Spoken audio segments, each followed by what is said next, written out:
Hey, Bob. Hello. Can I do a sound check? Are you hearing me okay? Yes, I can hear you fine. I had a little trouble with my regular laptop, so I switched it out, and I haven't done one of these on this machine before, so I'm hoping for the best. Good. Yeah, I had a situation with my other machine that it would all of a sudden it would not find wireless networks. So I'm gonna have to have it looked at.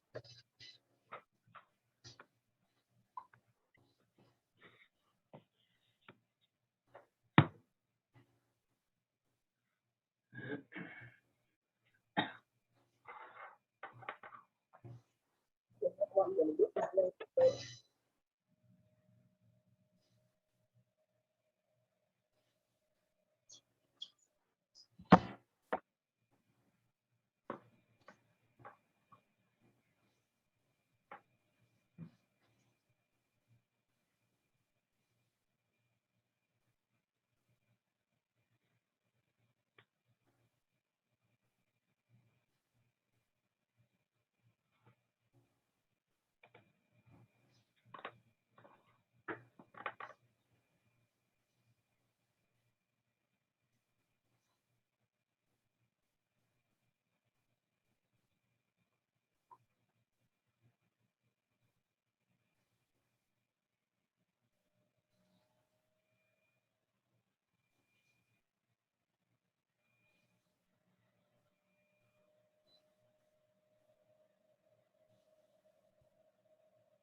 George? Hello, Mark. Hey.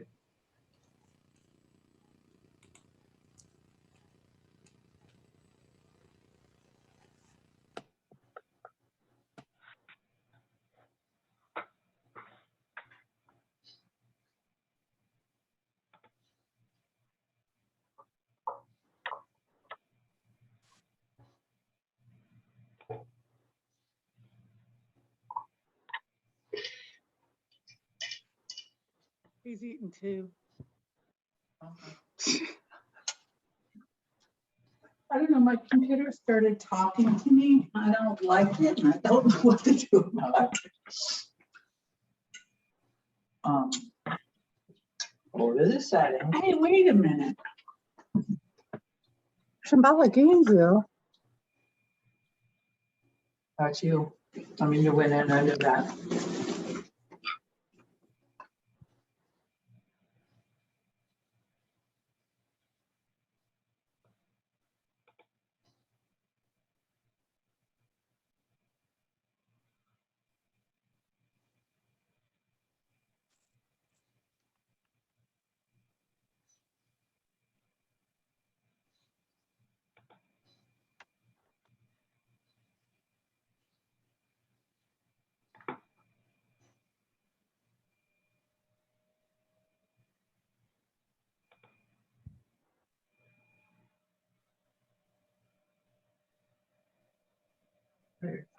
There we go.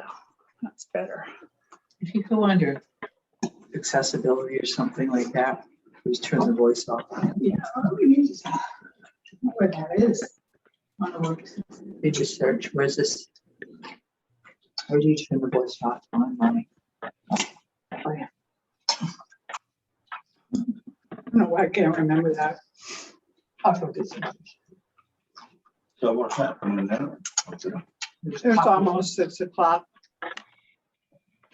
You want to put speaker on? Sorry. She's trouble. Terrible. All right, Mark.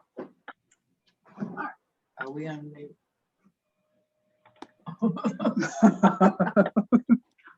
Oops.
When are we going to start? Waiting a little bit longer, David.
I think we just need you to start, Nisha.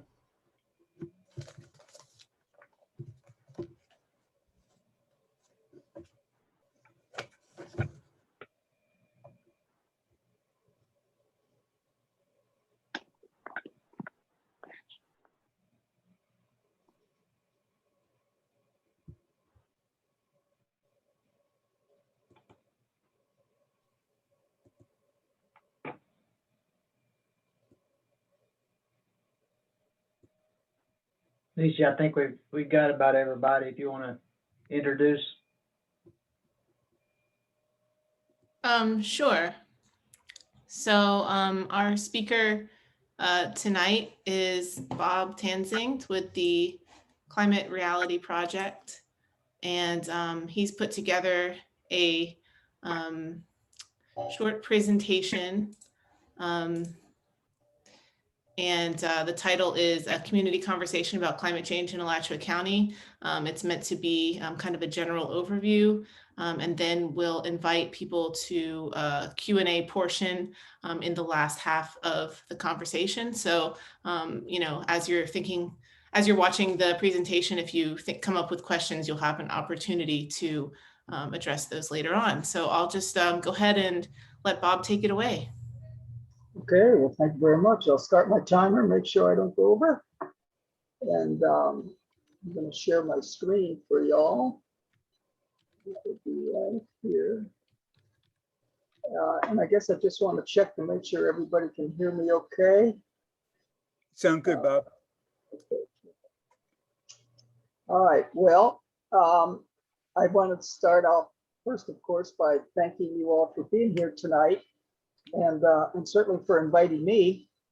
I think it's important that we talk about climate change. And I should say, though, that my training is in the community organizing area. I am not a climate scientist. I'm not an economist. But I do follow the news and I try to listen to economists and climate scientists. So I'm going to get started now and I'll give you my first screen. This is the reason really why I think that most of us are working for the climate, at least I am. I want to introduce you to my new granddaughter, Martha Rose. She had a birthday on February 11th this year. She's just a little kid, but look, she's already reading books. My daughter Kathy's very, very excited about that. But we do need to talk about the climate because what we do now is going to be affecting the world that Martha Rose grows up in. The window of opportunity is closing. She needs us to act.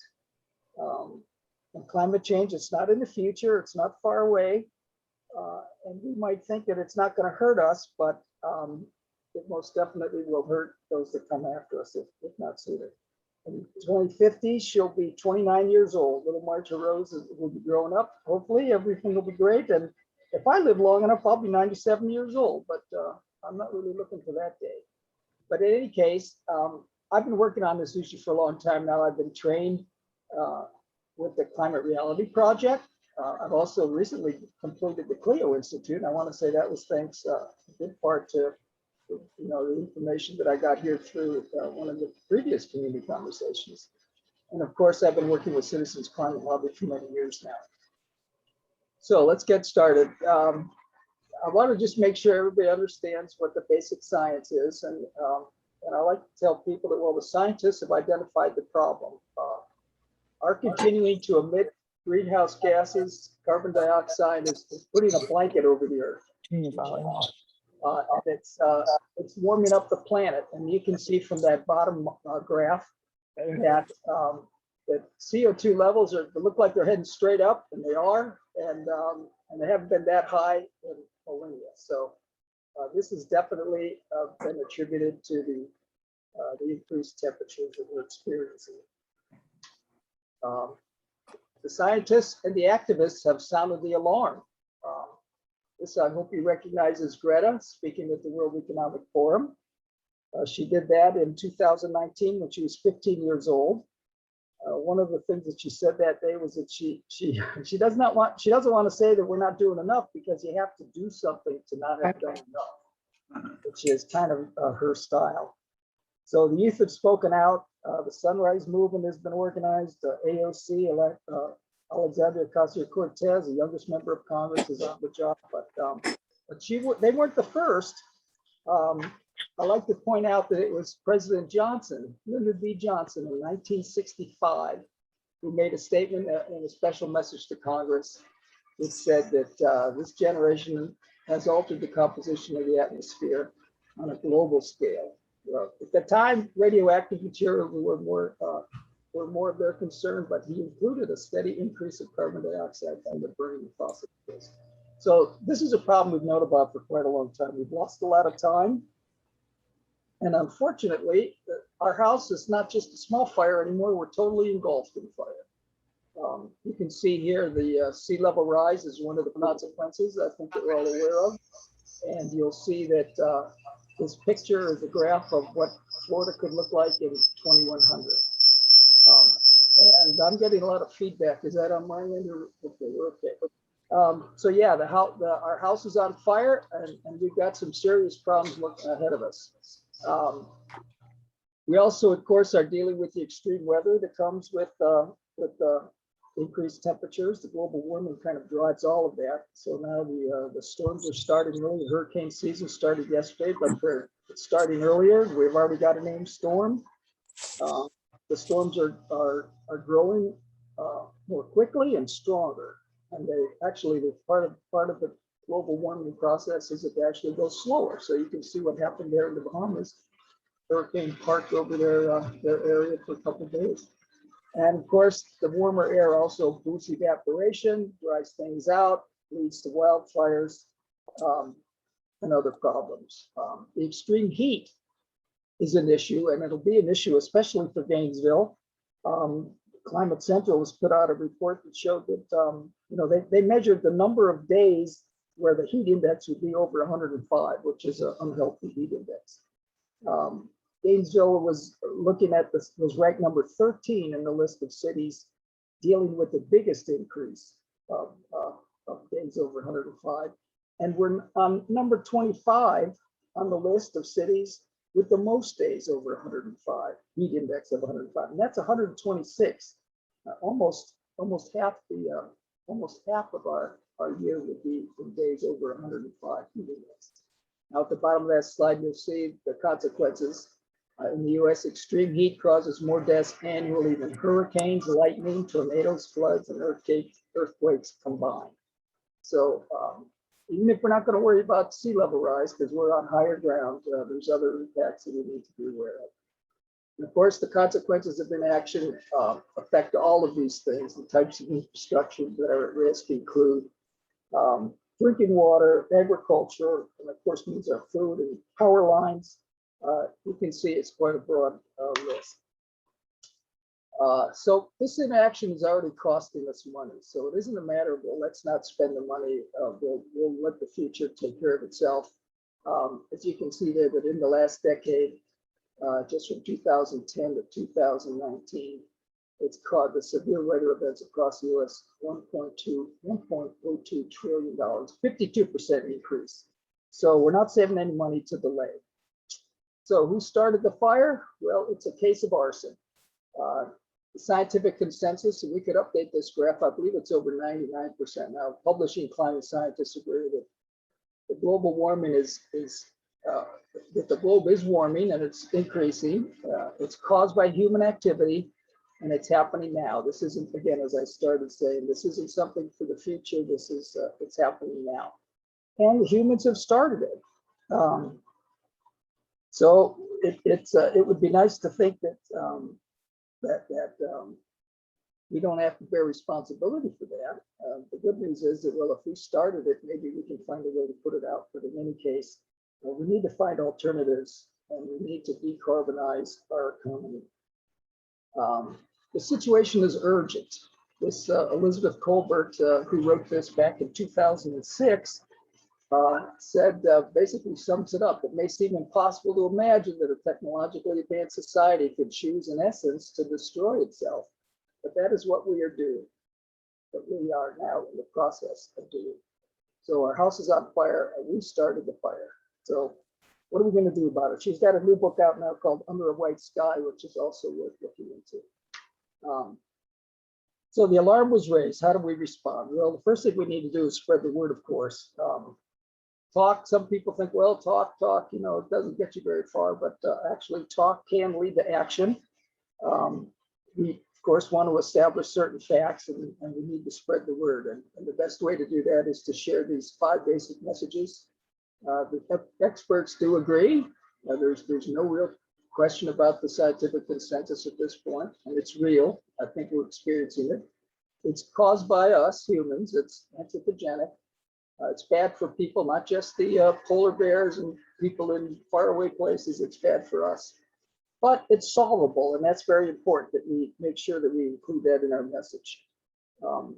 We can, you could be the hero in this story because the end of the story is not written yet.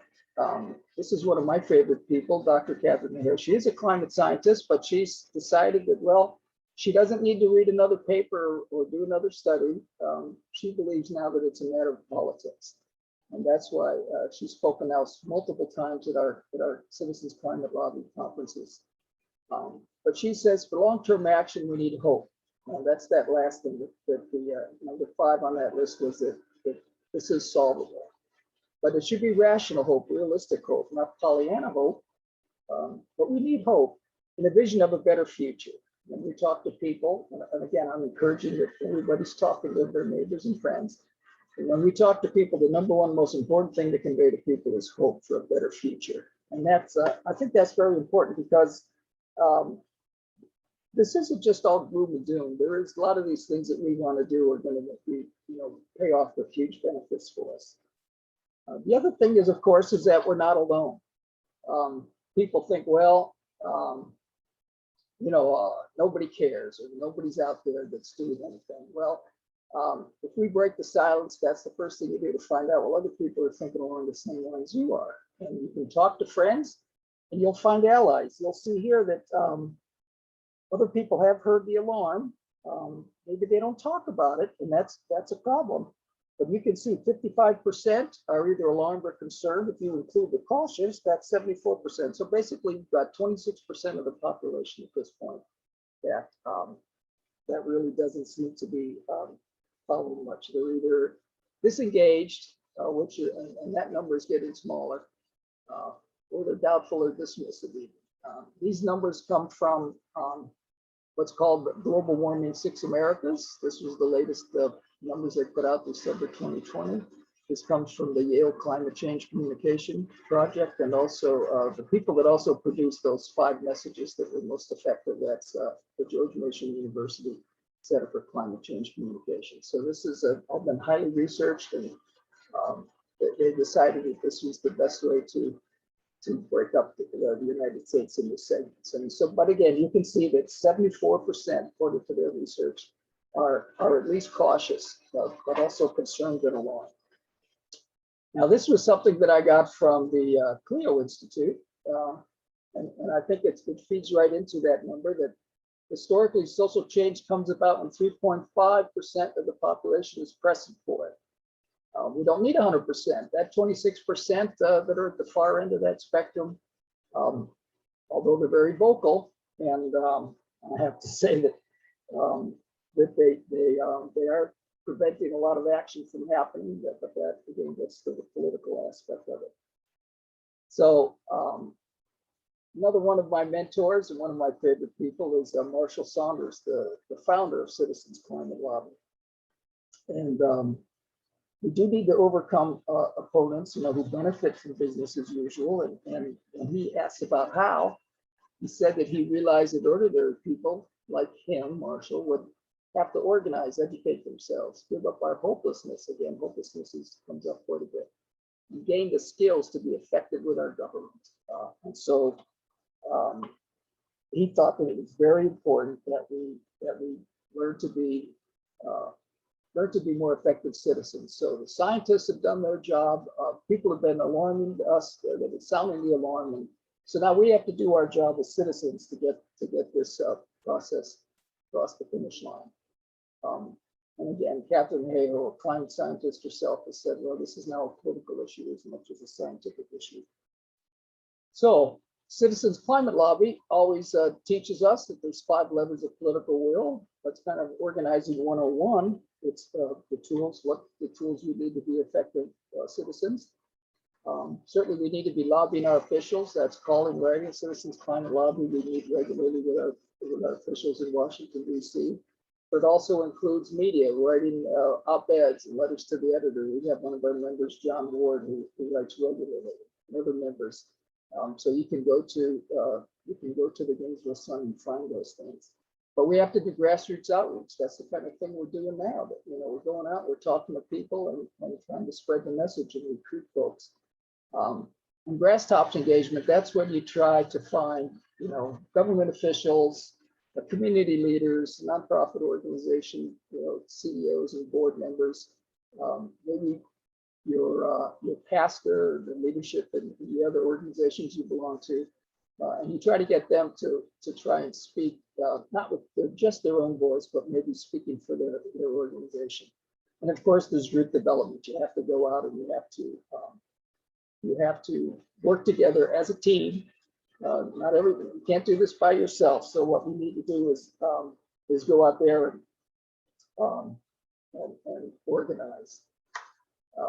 Now, early on in the discussion, we talk about, well, what's political will? We need political will to get the job done.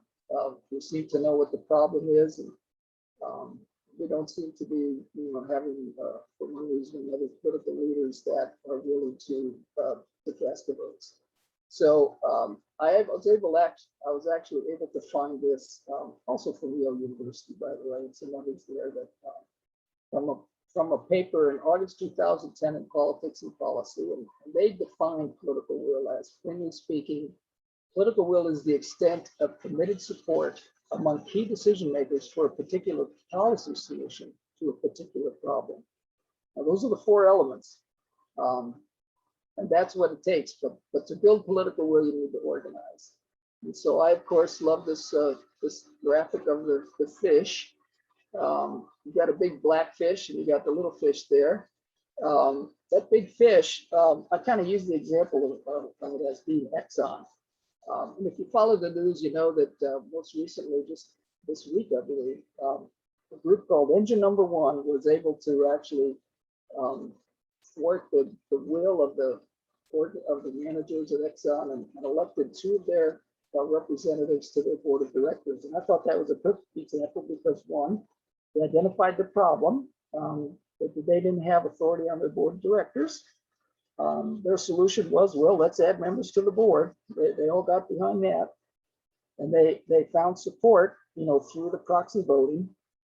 And they went to the key decision makers, and that were the stockholders.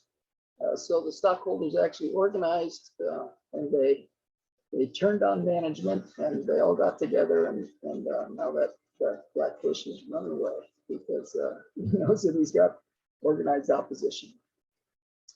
So we also discussed the fact that, well, climate action requires all hands on deck to change everything. And again, we need to be changing everything because pretty much everything we do at this point is impacting the climate and vice versa.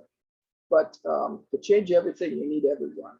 And although that slide earlier on said, well, you don't need 100%, I think the point of this is that, well, you don't need every single one of the people involved, but you do need all of the major stakeholders. And so there's no segment in our community that we can leave behind. It's going to be everybody, and we have to be working together on this.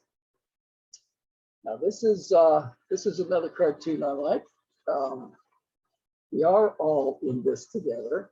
The quote there on the right, on the left, is from Archbishop Tutu, who definitely knows a thing or two about apartheid. He has said that climate change is the apartheid of our times.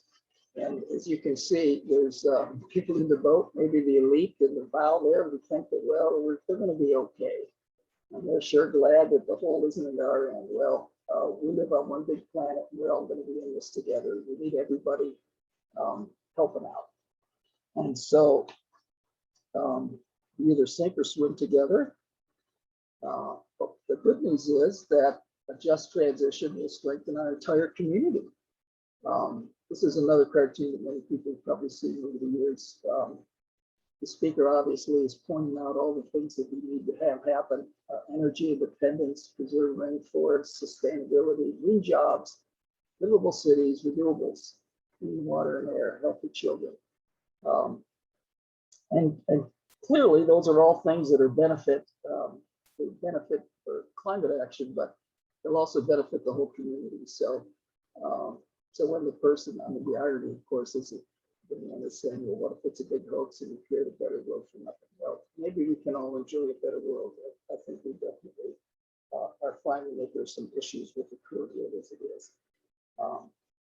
This is another one of my favorite people, Jackie Patterson. She's the director of the NAACP Environmental and Climate Justice Program. And she was really the one that made me understand the connection between climate change and civil rights and economic and environmental justice. I think the important sentence in this quote is where she says, how climate change is really a byproduct of this systematic world of winners and losers. We need some kind of acknowledgement that that's where we are in an emergency. We are in an emergency. We're all in it together. And she makes the point, of course, is that climate change is really just a symptom of deeper underlying conditions that that allow some people to make decisions and control things without regarding the impacts on other people. So if we've got chief executive officers and big corporate power elites that think that they can continue burning coal and digging up more oil and gas, they're going to be just fine. We're finding out that that's not the case.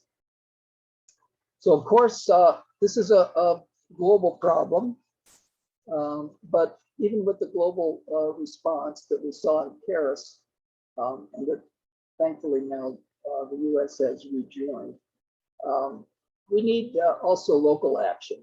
And so really what I want to finish the rest of my time with tonight is to talk about the things that we need to do and that we can do locally.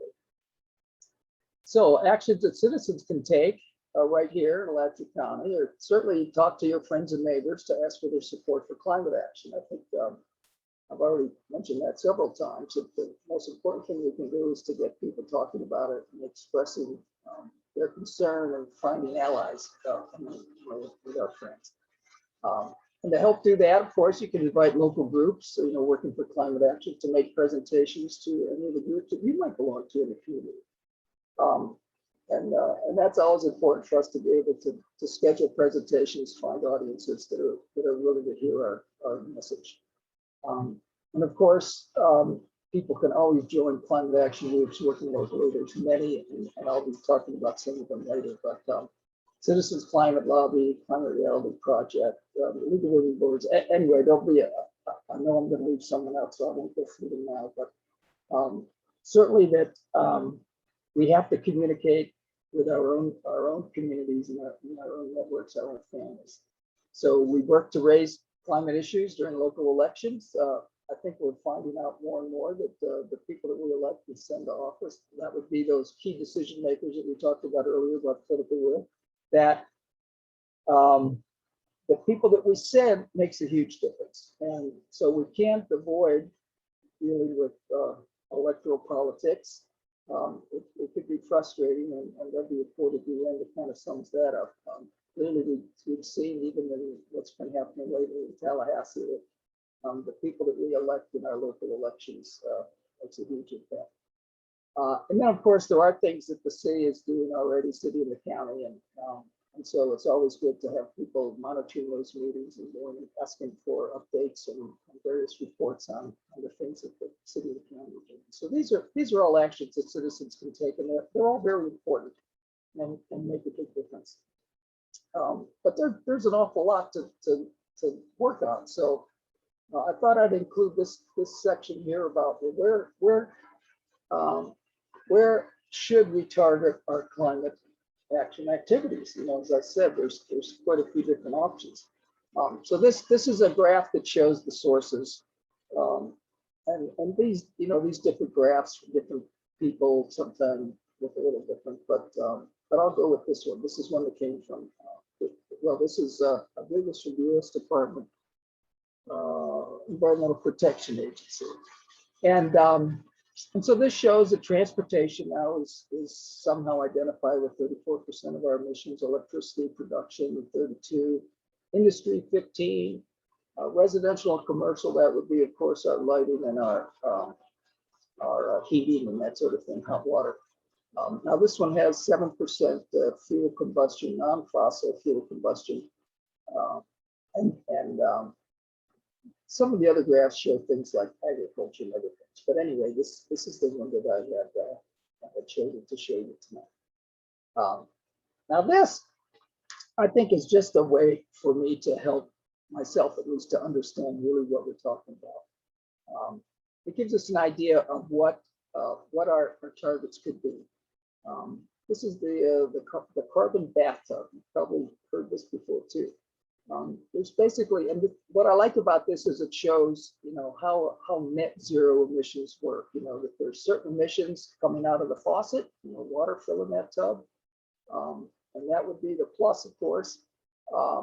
But then there's also sinks of carbon. That would be the drain, the lower red arrow that would include land uptake and ocean uptake, and we'll be talking about regenerative agriculture. So certainly anything that we can do to get carbon back in the soil where it belongs is very important. But this to me is a good representation of the kinds of things that we can focus on. Focus on the faucet, shut off the faucet, and open the drain. And hopefully that'll make a big difference. Actually, we're finding out a lot of some more recent publicity, although the science apparently is pretty long, has been around for a while, is that by getting to net zero, and I know we might talk later about net zero and that sort of thing, but getting to net zero would actually create a situation where the temperature would actually slow down. And even though we talk often about how much heat is baked into the system because of the CO2 that's there now, they're actually showing that by reducing even current emissions, it'll help quite a bit. But the fact is our carbon bathtub is very shallow. This is a slide that Al Gore always shows in his presentation. And that made me think of our carbon budget. Our bathtub is very shallow. We've got a lot of carbon in our bathtub, a lot of water in our carbon bathtub already. What has come out not too long ago, well, maybe a few years ago now, in Rolling Stone magazine was Bill McKibben's article about the new math. And he thought that, well, the report numbers were 2 degrees centigrade, which I believe now we're finding out that might be a little too high already. But then what they used to determine, they used that number to determine how much carbon we could continue to add to the atmosphere before it would push our conditions beyond 2 degrees centigrade increase over into the pre-industrial. He said at that point, when he wrote the article, it was 565 gigatons. The point of the article really was to show that the current level of fossil fuels already in the ground and discovered would emit, if burned, would emit 2,795 gigatons. And so basically that's 34% of what we've already discovered would overfill our tub. It would put us into danger zone. So clearly any additional development of our resources is just futile. Not a good idea. The International Energy Agency has, of course, come out most recently with a report that said that we just have to stop financing and developing new fossil fuel projects, and that kind of, those are the numbers behind that. Now, as I said, the scientists have sounded the alarm. The technologists and the engineers and the inventors, they've also done a good job. They offer alternatives, and those of you, if you haven't seen this book, Drawdown, I highly recommend it. I included here the website because the website is just as good as the book. It's drawdown.org, and it gives you what he calls the most comprehensive plan ever proposed. It's about 100. It's 100. Some of them are planned for the future, but most of those 100 options are things that are already going on in the world that will actually address the issues of climate change. So there are alternatives. And again, those are all possible actions that we can support. But again, let's get local. First, if you go by the source, transportation is the biggest single source. And you can see there that, electric vehicles are maybe an answer for that. Electric vehicles will reach price parity. It doesn't make any economic sense to get anything else by 2022 in the US. Those are for cars and SUVs. China would be 2023 for midsize, and then 2024 in the US for all segments. But as you can see, the chart on the right shows that our adoption of electric vehicles maybe you can't see, but we're the very bottom there, the United States. We are not adopting electric vehicles. And actually, when you get into the details, it's even scarier.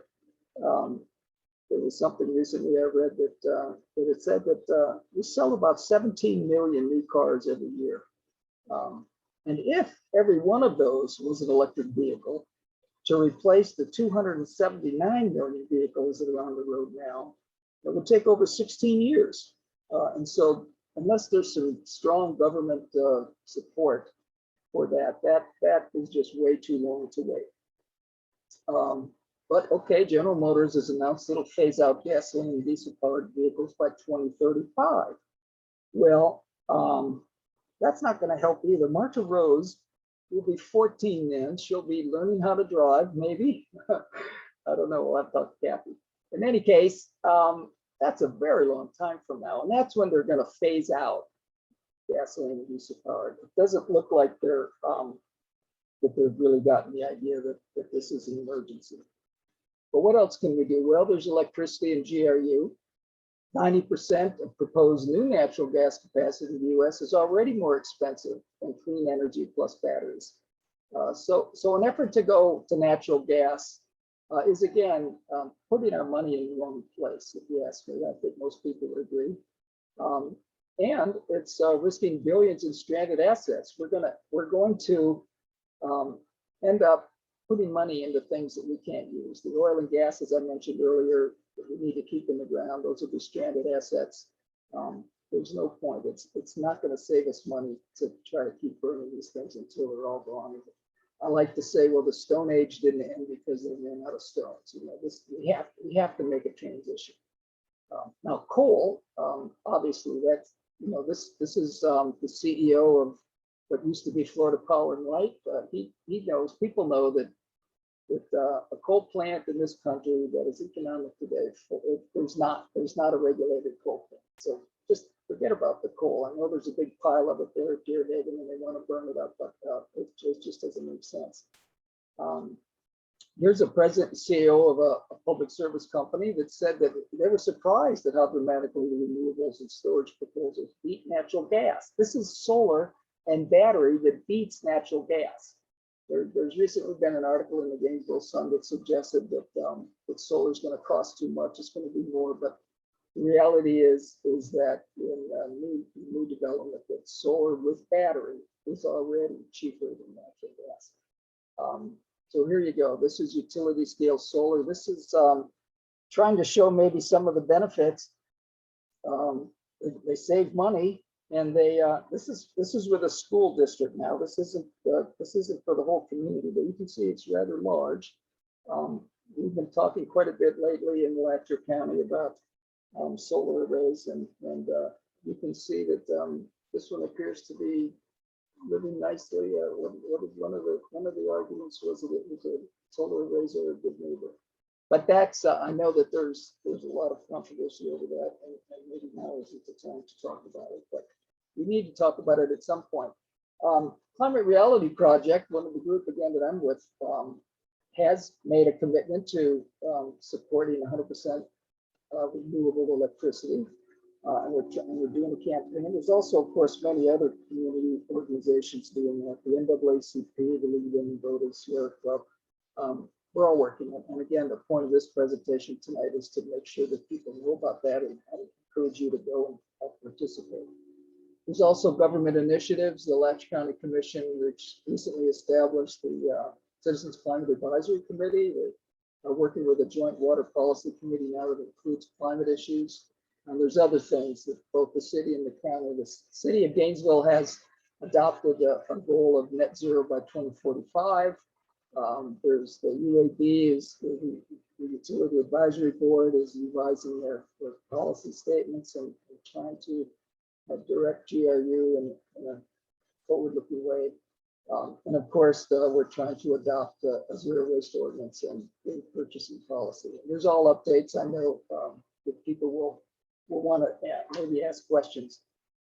In our building and housing, of course, we've got to do efficiencies because of any energy that you don't use, of course, will be the will be the cheapest. It'll be the cleanest. And as you can see, with all of these things happening, the world is going to be seeing migrants, climate refugees, as they're sometimes referred to, coming from the drought areas, the parched, the uninhabitable areas of the world. And you know, you saw that picture of South Florida. Well, South Florida is gone. Central Florida becomes South Florida, and everybody's moving up. So we know here in Alachua County.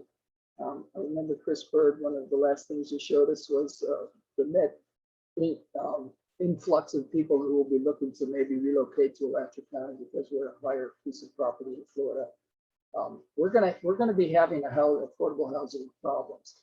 But I wanted to point out the Community Weatherization Coalition. They do a great job of trying to reduce the energy burden on Alachua County residents. And that's the kind of thing that we need to see more of, and that we're with your support.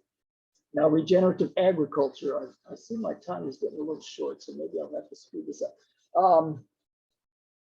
Regenerative agriculture is one of those things that is going to open that drain and help get the soil back, the carbon back in the soil where it belongs. And there's all sorts of benefits from having more carbon in the soil. If Nancy I know is on the call, she talks about not the how, but the how. You know, it's how we do these things in agriculture. So we need crop rotation. We need no or low-till farming practices, cover crops, composting is there. All of these things are going to help get the carbon back in the soil where it belongs. And again, I was just looking up before the call that it wasn't until the 1970s that more carbon was coming out of transportation and fossil fuel burning than was coming out of the soil due to our modern agricultural practices. So getting the carbon back in the soil is a big part of the solution. Here's the slide. Carbon sequestration in soil and vegetation. It has now technical potential. That doesn't mean that it's all going to get, you know, we're going to be able to reach this threshold here, but it's got the possibility, the technical potential to reduce atmospheric CO2 levels by 156 parts per million. Now that's almost back to pre-industrial levels. So to ignore the possibility or the potential for agriculture and regenerative agriculture, especially to get carbon back in the soil, is a huge mistake, and it's something that we can't overlook. Now, here's a slide that came recently to me from the Clio Institute. It surprised me. We're talking now again about waste. And, in my permaculture class, we always said, well, waste is a verb. Nobody ever creates waste. Waste is something that you do to something. You waste it.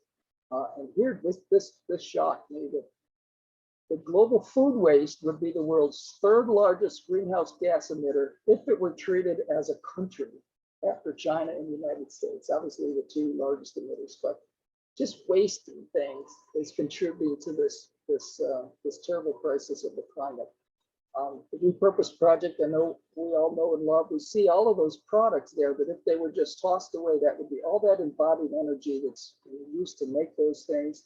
Not only is it wasting what's there, but it's then going to need to create new things. So these are all things that we can do locally. The carbonization is happening. The results here show that that we can have growth in GDP. Not that that's necessarily a good thing. Consumerism certainly is driving a lot of our carbon emissions, and we can certainly all do with less. But just the point of this is to show that you don't have to reduce your GDP to be able to lower your carbon emissions. California is another example of this. But this is going back to where they say that they're indexing the totals at 100, just so that you can see how they compare since the year 2000. In the last 20 years, you can see that they're going in opposite directions. GDP is going up, carbon emissions are going down. But the problem is that it's not fast enough. So here's Greta again. Now here she is a year later. She's 17 now when she spoke in Davos. And she said, you know, our house is still on fire. Our inaction is fueling the flames by the hour. This is a 17-year-old woman, girl, who who just has a way of speaking to people, just the things that they just need to hear, and without filtering it in what some people might consider appropriate. But there you go. That's Greta. And then, okay, I'm getting real close to the end here. This is the situation again. Greta says our house is on fire. The first firefighters in colonial America were fire wardens. I think the scientists maybe these days it could be considered the fire wardens. These fire wardens walked the streets looking for fires. When a fire was spotted, they would use a rattle, their gong, to wake up the citizens. Okay, we've been alarmed. The scientists are trying to wake us up. Activists are trying to wake us up. So we need to wake up the citizens. I love the word citizen there. And it was everyone's responsibility to put out the fire. So again, if you take nothing away from this, please take away the fact that we all have a role to play and that everyone has to be involved in this. And you won't be alone. Join those who are using their voices, certainly doing the kind of talking, that I've been talking about all night. Use their votes. We talked about the electoral politics and the need to vote wisely. Use their choices. I didn't want to get into all of the difference between collective action and personal action, but certainly personal action is very important, and we need to use our choices carefully. And we need to do that to fight for their future, the people that are on the world today, their community and their world, because our world does depend on it. Also, drawing on the colonial era too, I've had this quote for a while from Thomas Paine. He's obviously talking about different kinds of troubles, but it kind of sums it up for me. That if there must be trouble, let it be in my day, that my child may have peace. I can't stress enough how important it'll be that we start dealing with these issues now, so that our descendants, family or friends, people that we don't know, people in all parts of the world will not. We have to act now so that they're not left with a situation that is totally beyond their control. And if we think COVID is bad, I think we need to remember that climate action would be much more severe. But we don't have to go back to the colonial era. We've got Marjorie Stoneman Douglas. And I know just today I realized she's more like a Ruth Bader Ginsburg. She's an MSD. So she wrote, defender of the Everglades. She said, well, we have to be a nuisance where it counts. Do your part to inform and stimulate the public to join your action. Again, that's what we're doing here. This kind of, she went through a lot in her fight. So she said, well, be depressed, discouraged, and disappointed at failure and the disheartening effects of ignorance, greed, corruption, and bad politics. And I don't think she was talking about the Florida State Legislature, but maybe she was. But never give up. The important thing is never give up. That is the thing, she never gave up. And then I like also to finish with Marshall Saunders, another, again, the Citizens Climate Lobby founder, who told us that he said this at one of our conferences, and the way he delivered the line was just disarming. He says, I used to think that important people were taking care of important problems. He said, no, preserving a livable world is up to us little people. And obviously he used that kind of ironically. He said that what we do and do not do really counts. And I think that's maybe where some people kind of fall by the side. They say, well, what can I really do? Nothing I do is going to make a whole lot of difference. But he assured us that it does. And speaking of little people, again, I wanted to just share a bigger picture of little Martha Rose there. She's got a future ahead of her that could be very troubled. And we want to do all we can to prevent that. But we have to do it now. We have to start acting right away. So thank you very much. I appreciate your time and attention tonight. I think I went over a little bit, maybe not too much. In any case, my name is Bob Tanzik, and there's my Gmail if you want to get a hold of me. And any questions, I think we're ready for time for questions. I'm going to stop sharing my screen and respond to any questions or comments that people might have. Thank you.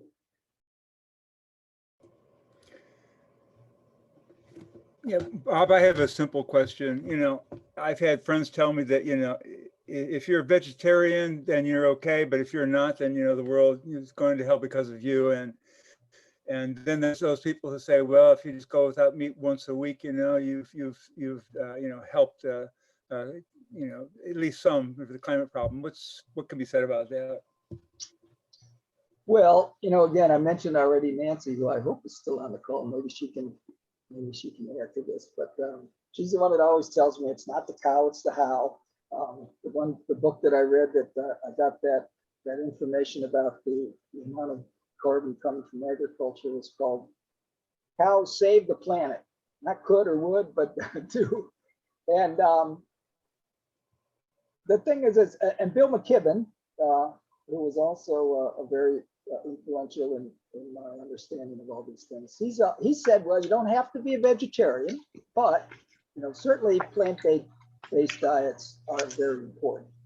But he said that if you only eat meat that is locally raised, grass-fed, without any antibiotics or hormones, and it was slaughtered in a humane facility, that you can have a little bit of that meat, but he said you won't be eating much meat because there just isn't that much of that kind of meat around. The problem is the industrial production of meat.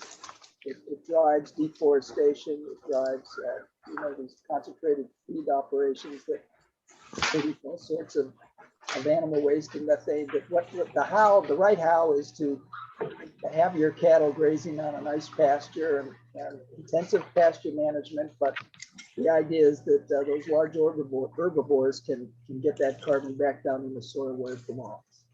So I personally don't eat meat, maybe for different reasons. I don't think it's the most efficient use of our food resources. And the quality of life for those animals. So I wouldn't say I'm a purist, but I think cows have been getting a bad rap for a while now. Hope that answers the question. Jemison has her hand up. Hi, Bob. Thanks so much for such a fantastic presentation. Oh, thank you. Thanks for being here. Really informative and well done. And I wanted to ask you, as someone who's been so in tune with this community for so long around climate issues, what you see as the most effective leverage point, like where can citizens push for collective action in a way that is most effective from your perspective, just, you know, kind of your experience. And then a follow-up to that is how we can balance the equity, the problems with inequity that come along with our, you know, our current energy systems as we make a transition to renewable energy systems. Yeah, all good questions. Thank you. Well, as far as the most effective, I guess I want to say that, you know, it's like the fire brigades in the old days. You know, and again, looking for the material for this, I wanted to use the example of a fire brigade. You know, everybody grabbing a bucket and doing what's best for them. You know, what the most they could do. And I've been told in my days of organizing that it's always whatever is you're most passionate about is what you need to do. So one, I would say the most effective thing is going to be whatever you feel most committed to. And different people have different skills and different interests and abilities. So, you know, it will take a fire brigade. You know, there's going to be all sorts of people all up and down the line that are doing their part. But certainly, I mean, you know, I have to mention the Citizens Climate Advisory Committee. I think everybody knows it, that you're a member of. It's that kind of thing. It's getting out talking. Catherine Hayhoe always says that the most important thing you can do is talk to people because people never hear about these things. And it's an issue, you know, where they don't want to talk about it. Maybe they feel like it's going to happen far away or it's going to be off in the distance, and oh, by then we'll have it taken care of. She gives the example too, well, people think that it's just polar bears, you know, but it's not, it's us, you know, and that's why those 5 messages are so important. But yeah, I would say again, look at those sources. What are the major sources? Transportation, you know, the city of Gainesville is getting some buses in. I don't know what as individuals we can do to move that, but we have to, you know, organize, get together, go in, you know. And I remember the night that the city adopted that goal, net zero by 2045. The room was packed, and there were people there from all sorts of organizations. So get organized, talk to other, you know, go back to that cartoon about the fish. You know, when Big Exxon is chasing you down, it's best to get your friends together and turn around and push back. So get involved. And then the second question, I'm sorry, was about the. I'm sorry, what was the second question? I'm sorry, I thought I wrote it down. I'm sorry, Bob. Thank you. It was about equity, about oh, right, balancing equity as we make this transition. Yeah, certainly, you know that the NAACP Environmental Climate Justice Committee here in town has been very active. We've had presentations with youth and climate, with affordable housing impacts on climate.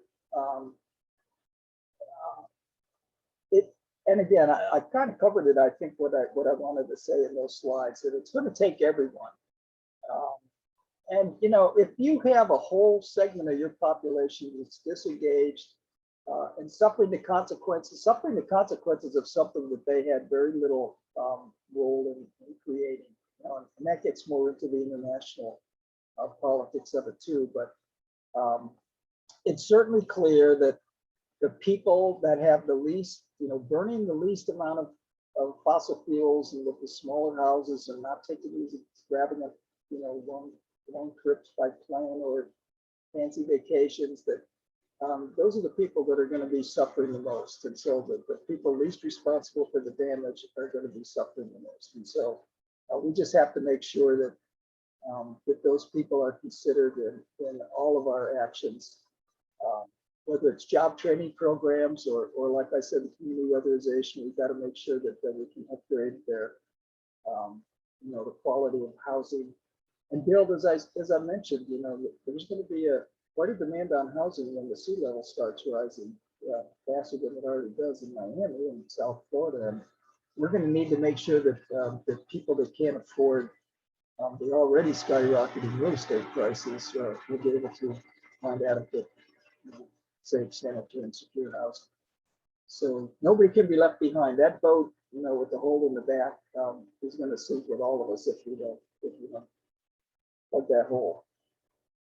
So we're all in it together. Thank you.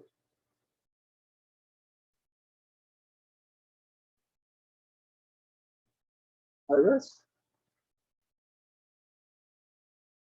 You're muted if you're. Hi, everyone, and hi, Jenison. So, Bob, thank you so much. I just had a quick question. I know it's almost 7 o'clock, but so, you know, you talk a lot about, you know, just talking about sustainability. And, you know, you think about, and I have 2 young children too. I'm very worried about their future and sort of teaching them at a young age and trying to implement the importance of sustainability is imperative to, you know, how that is a productive future for the next foreseeable future. So I was curious if you've, or anyone on the call has seen any movement in our county for really integrating sustainability in schools, elementary, you know, K through 12. You know, these children that generation seems like they're very aware, and this is going to be a very critical issue for them as they navigate their lives. And I just didn't know if there was anything locally or at a county level that is sort of started to evolve or maybe is in place that we could get more involved in to really help push that cause and the awareness in that generation. Oh yeah, another great question. I'm happy to report that Mr. John Nix, who also works for the Alachua County School Board and is an engineer and also a cattle rancher here in Alachua County, has been for generations, an African American man, is on the Citizens Climate Advisory Committee. We get his input. The committee does. I'm not on the committee, but the committee gets his input, very important input from Mr. Nix. But you raise a good question. I'm not sure that the Alachua County School Board has a specific program to deal with it. I know John does quite a bit, and he shared a lot of that with us. But maybe there's somebody else on the call who wants to add to that. I don't know anything specifically. Although, and again, they have participated in our NAACP Environmental Climate Justice Committee and that, so they're definitely aware. Anybody else have anything you want to add to that, or another question? I would add, and hi, Iris. I would add Nkwanda Ja and the Cultural Arts Coalition has been working, and she's also, I mean, she's involved in so many efforts around the county related to sustainability, but especially her work working with youth. And I believe she's, I know John Nix and Nkwanda know each other, and both with their connections to the schools and doing environmental education and sustainability. So we've got some really amazing citizen climate ambassadors, I guess you could say, already, you know, here in this community working with the youth. And so maybe we could build on their great efforts. Yes. I'll drop a link in the chat to the Cultural Arts Coalition work that they do. Right. Yeah, they've got the new science buses out. So they're, and Nkwanda does incredible work with all sorts of things. You said that already, Jensen. I'm seconding that. But yeah, I'll just call your attention again to that one slide I had with the solar array. It was sponsored by the, I guess, operated by a school district. They did point out that it was saving them a lot of money on their electric bill, and they put that money towards teacher salaries. And so there's every reason for the Alachua County School Board to cover their roofs with solar panels, or however else they can do it.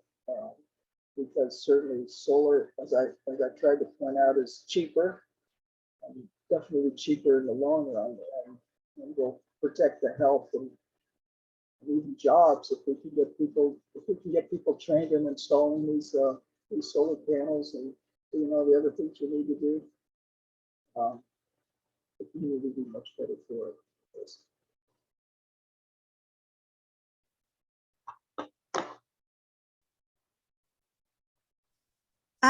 I just wanted to add something about, and thank you so much. It was such a wonderful presentation you gave. Thank you. But just from living in cities, and Gainesville is becoming, a city, is definitely developed and it's no longer little city.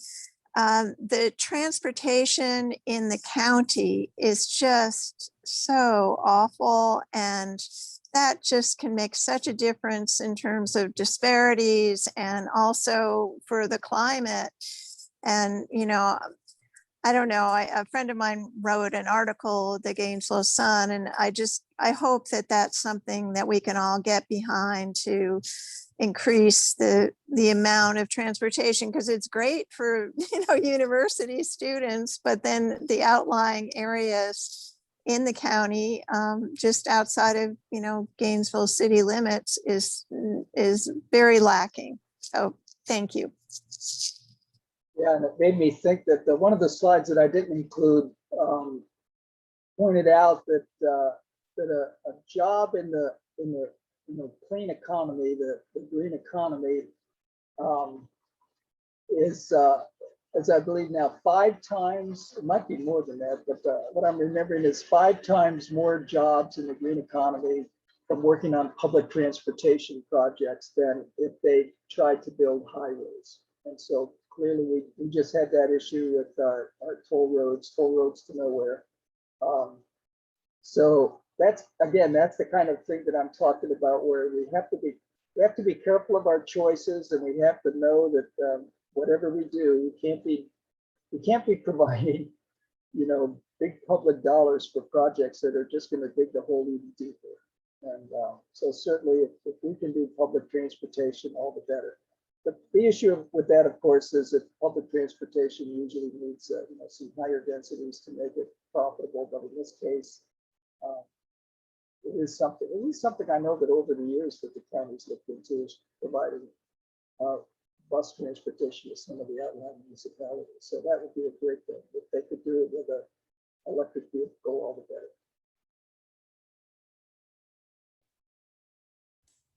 It looks Nancy? like Nancy, yeah. Yeah. So Hi, I'm Nancy. on.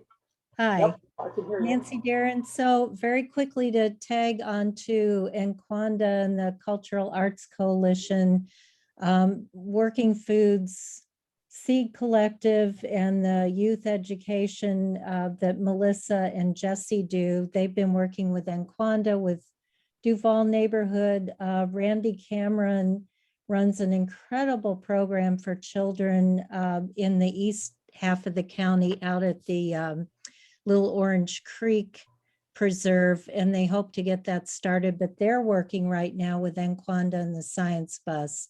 So there's some wonderful groups working with kids and environmental ed and gardening as science and stuff like that. Also back to regenerative agriculture. It's a huge, huge part of the solution because we have to look beyond the lens of carbon and look at biodiversity loss, look at water vapor cycle disruption, nitrogen, with all the artificial nitrogen fertilizers and synthetics. We have a far larger problem. And the problem is not being a vegan, a vegetarian, or an omnivore. It's looking at industrial agriculture, which is destroying the planet faster than just about anything. And things like the Impossible Burger that are actually highly ultra processed food backed by venture capital and Silicon Valley and hedge funds that have 41 unknown proteins that were manufactured. That is not good food for your body. So eating whole foods is very important. Eating holistically raised animals that are eating what nature intended, just like us. A far bigger problem are using commercial low-grade vegetable oils, sugar. All the ultra-processed foods is what is driving a lot of this and plowing up our grasslands so the cows aren't and the other ruminants aren't there anymore. And turning them into croplands that are GMO, Roundup ready, that have killed the biodiversity, the bird populations, and growing corn for ethanol to put in our internal combustion engine vehicles. So it goes on. But the problem, if all of us can look at who grew our food, where did it come from, also who grew our clothes. So there's some much bigger issues and very interesting ones that we can address through the agricultural food and fiber lens. Thank you. Oh, and I had one really, I'm so sorry, I got lost in my thing. So something that we can do locally is to, if you look up the Coalition for a National Infrastructure Bank, Biden has proposed the America the Beautiful plan, which is the 30 by 30 plan, the infrastructure package, which is based on equity, justice, and climate healing. How to fund it, of course, is a hot topic, but 4 times in our history, our country has used a national infrastructure bank to fund these things without raising taxes, and with having the funding to do the 6.1 trillion that the American Association of Civil Engineers says we need. So Coalition for a National Infrastructure Bank, the county just passed that as a resolution. We are part of a national movement to get that enacted. And so it's something we can do is write letters and have a public campaign and support. Thank you, Nancy.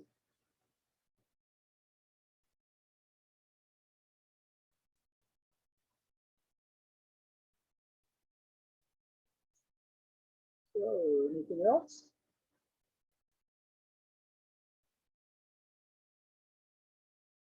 Well, then I guess I'll just say again, thank you very much for being here tonight, and thank EPAC for the invitation.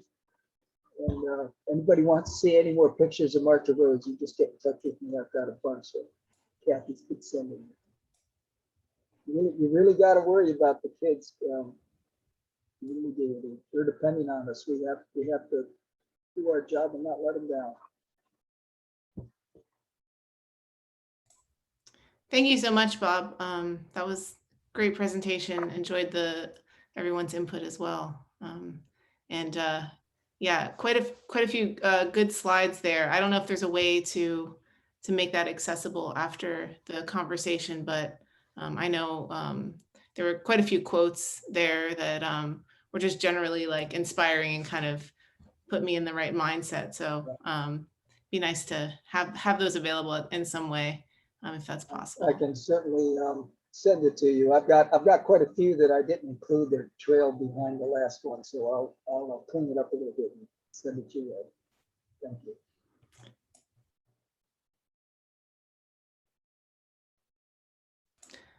I guess if there are no other questions, we'll conclude this conversation. So thanks everybody for coming. And again, Bob, we really appreciate the presentation, and hope everybody feels more inspired and has a good night. Thank you, Bob. All right. Good night, all.